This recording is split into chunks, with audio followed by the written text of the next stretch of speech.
Jetzt für die GUE-Fraktion Abgeordneter Murphy.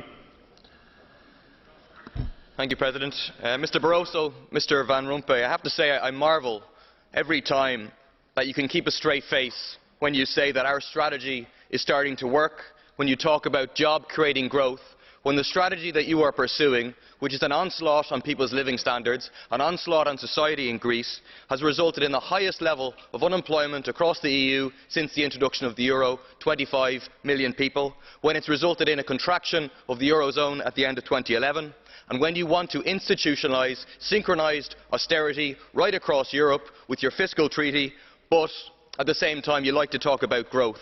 It was Winston in George Orwell's 1984 who wrote that freedom is the freedom to say that 2 + 2 makes 4.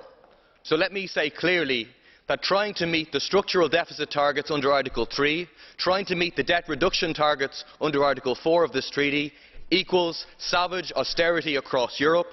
It means €5.7 billion worth of extra cuts and taxes in Ireland, tens of billions across the eurozone. It means, without economic growth, repayment to the bondholders of €4.5 billion in principal repayments on top of the interest in Ireland, over €100 billion across the eurozone. It does not mean growth. It means more unemployment. It means a worsening crisis. It means worsening public services, worsening working conditions. Because of this, the government's only argument in Ireland in this debate is based on fear.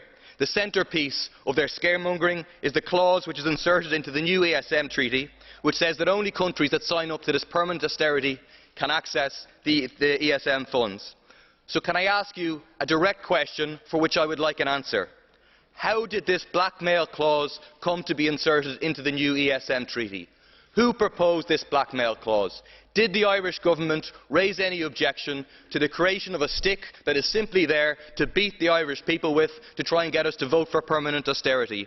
Finally, isn't it the case that the amendment to the Treaty on the Functioning of the EU to allow the ESM to come into being has still not been ratified by the Member States, and therefore, if the Irish Government is serious about a fair and free debate without this threat hanging over our heads, then it has the power to refuse to ratify and allow this ESM treaty to come into being unless the clause is removed? Thank you.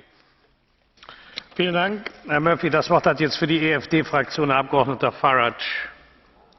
Well, you're back, Mr Van Rompuy. Another 2.5 years. No doubt a reward for your great success. Indeed, listening to you, I thought perhaps I'd got it all wrong.